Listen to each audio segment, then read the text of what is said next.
Hello everybody, this is Juarez again. Today I will be doing a quick run through the Stormstout Brewery. As you can see, this place has been infested by God knows everything. Initially it's Hosen, later it goes to those little bunny things, and the spirits, I guess is what you would call them. And that's eventually the end boss. Now the start of this is pretty straightforward, except for this pack here, which I have no idea why they hit so hard. It has something to do with that stream that is going towards them, but we didn't know that, so we ran right in and I died very easily. Now the main thing to notice is when you first go into this instance is that there is a bar right at the bottom that you'll see pop up once I'm not dead anymore. But essentially that bar represents how much you have trashed the place. Once you trash the place enough, you piss off one of the bigger Hosen, and that'll be the first boss that you have to deal with, as you'll see in a little bit.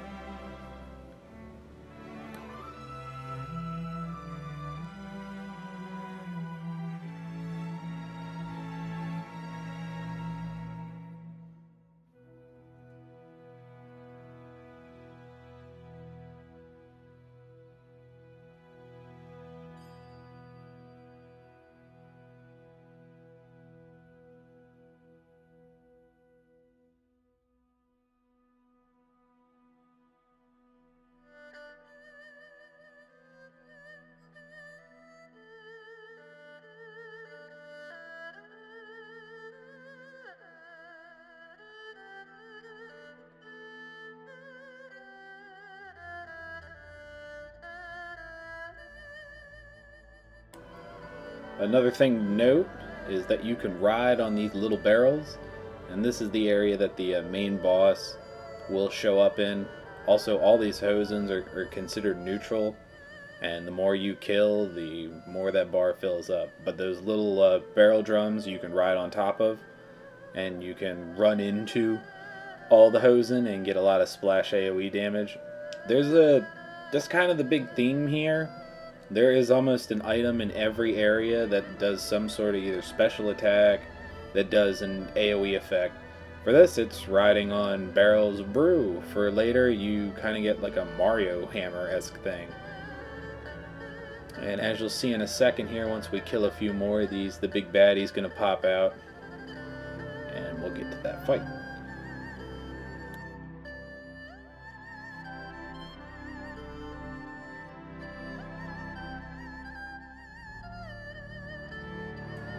Alright, now this is the big guy. This is the first boss of the instance. From what I was able to tell, it's mainly all these barrels are floating about, with Hosen also coming down with the barrels. I think the goal here is to get him hit by it, and you to dodge it. Otherwise it seems straightforward, a tank and spank. Oh yes, and it's also important to note, he throws bananas. And that's about it for this fight.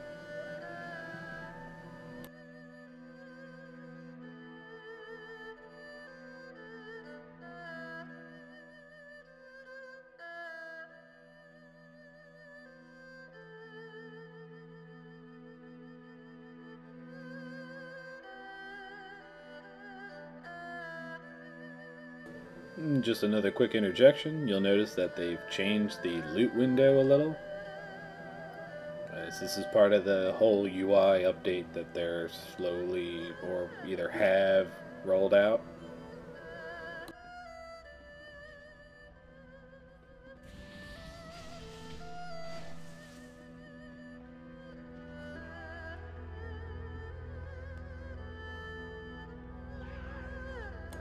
Now notice the little hammers that these little mole rat guys have.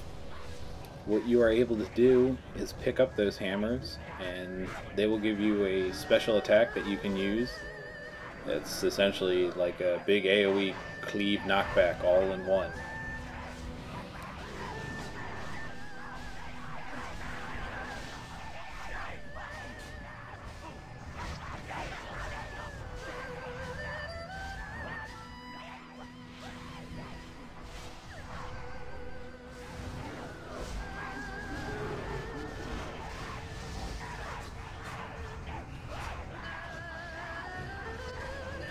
And that button right there is the hammer if you pick it up.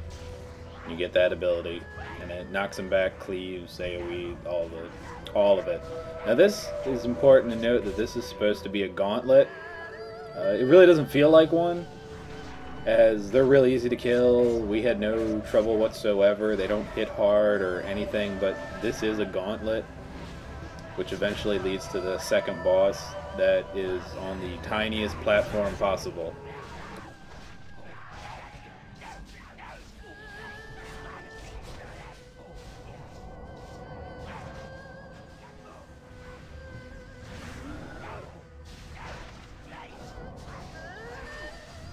This is the area of the second boss. He's about to drop in real soon. Yes, that also is a giant carrot that is blocking our way, which I initially thought you could beat the crap out of and break. The main thing with this boss is that he will continuously call in these little rabbit things. They are really just fodder. They don't take much. They're not that bad. He does essentially a blade storm. And then he also vomits everywhere of carrot juice, like that. And you can see the mass horde of bunny mole people in that broken giant keg over there.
And this is the third set of mobs that you'll see in here, are these sprites, or whatever you want to call them. I'm quite sure they all have a elemental, attunement to them. So you have earth, fire, etc.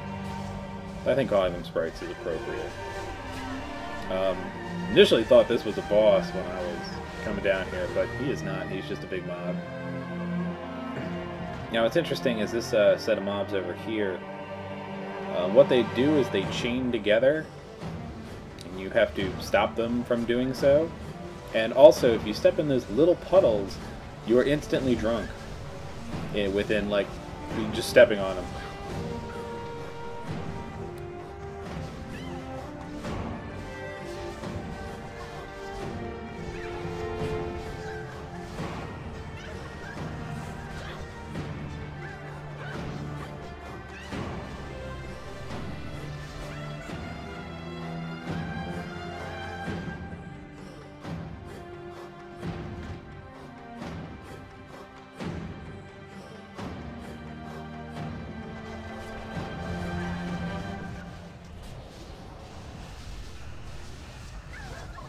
As you can see, things that float on extremely curvy bridges are obnoxious.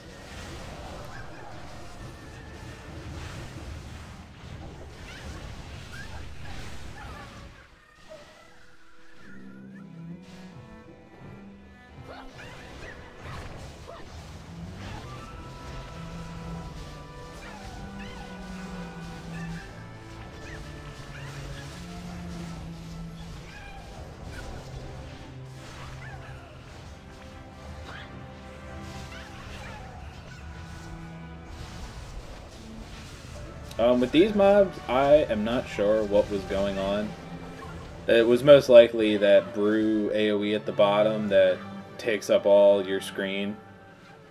But if there's anything you should take away from this dungeon, it is that everything is cramped in as tight of a corner as possible. So, and with it being beta, you get kind of like, I don't know, jumpy.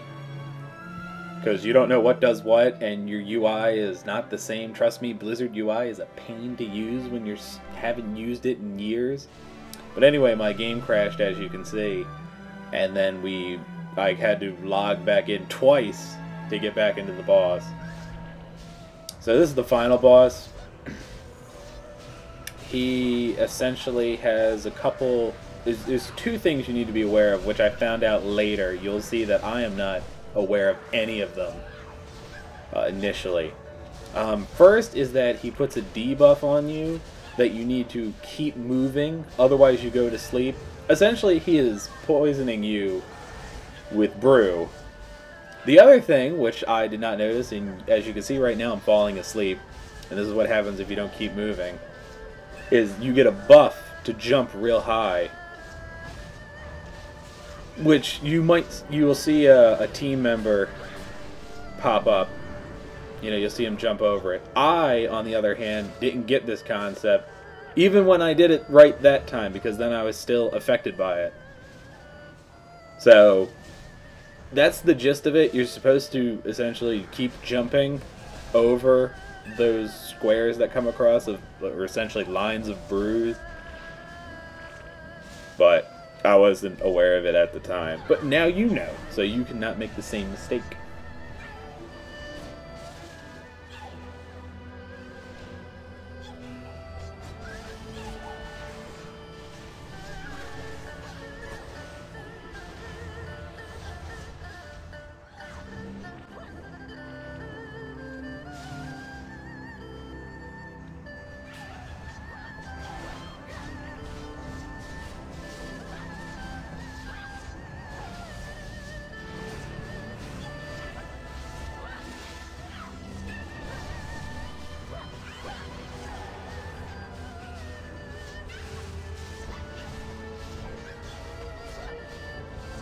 And that's the end of the instance. I hope you enjoyed this video. I will be making more Mott Beta videos as time goes on, and please check out my other videos at the end of this.